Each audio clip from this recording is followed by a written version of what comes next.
I'm sure you've watched shows like Shark Tank and you see, these inventors and entrepreneurs talk about the COGs, or cost of goods sold. Basically, they're saying, hey, it costs me, whatever, $2 to make this widget and I sell it for this much. But many times, especially inexperienced entrepreneurs, miscalculate their cost of goods because they look at really only the raw materials. What does it take to, for instance, with our sinus plumber product, you've got a bottle, you've got the ingredients in the bottle, you've got a shrink wrap over this, you've got a retail box.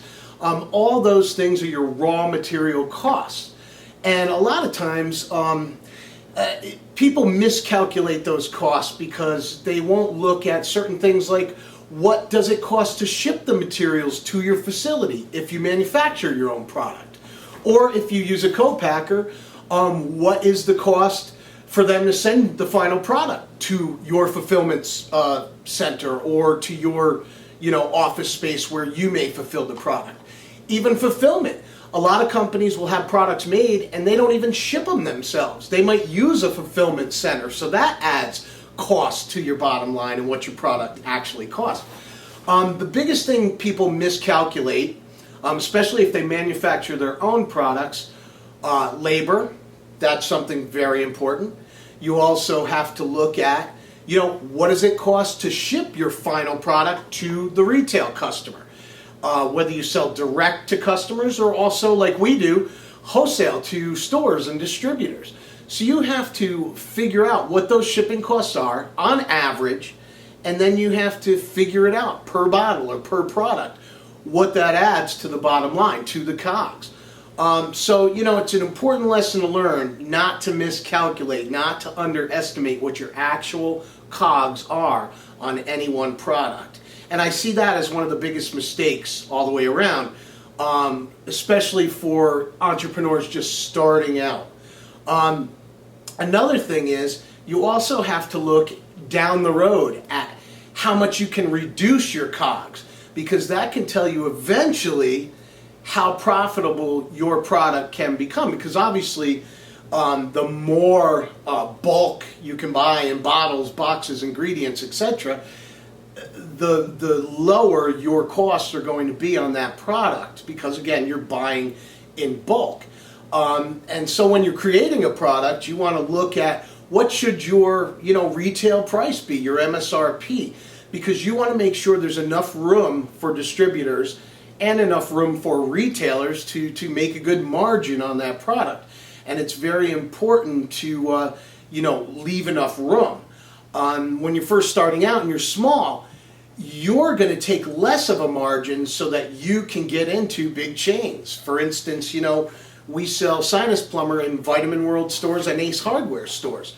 Now, certainly we give them, one of the best wholesale prices that we give to anybody because they buy in bulk. So we make less off of them, but we sell more as far as quantity of units. But we know that we've calculated down the road, our COGs are going to drop by another 30 to as much as 40% as we grow. So eventually, our margins selling to like big retailers such as Vitamin World and Ace, our margins are going to go up as we buy more bulk materials down the road. So it's just something to really take into consideration. When you're looking at, starting a company, starting a product, or even trying to cut costs and figure out how to change your pricing to make your product more profitable. You really need to sit down and re-crunch those numbers as far as your COGS go and figure out, are you really adding every single cost into that final product? Because that's the key to profitability. And a lot of people just need to sit down and really carefully look at their numbers and know, are their costs real or are you underestimating your costs?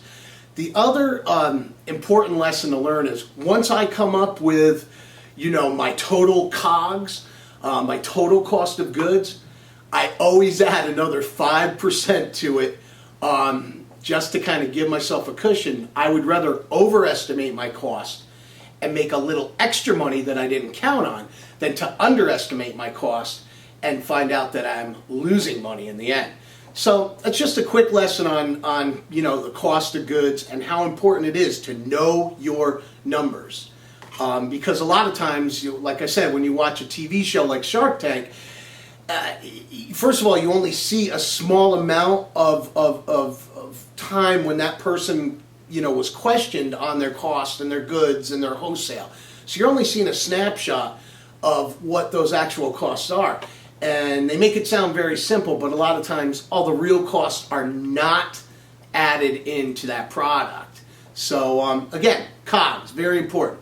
Look at your numbers. Look at what it costs for your raw materials, but also look at what it costs to get those materials to you as a manufacturer, and what it costs to get your finished product out to the customer. Very, very important. And also, again, with shipping, it's not just what it costs for UPS or the post office to ship it to and from you, but it's also, it takes tape and boxes and kraft paper cushioning material and all those little things, your final printed labels for UPS or the Postal Service. So add all those in to get your final cost. And then recheck those numbers several times before you really know what your COGs are. Know your numbers. And that's how to make a profitable product.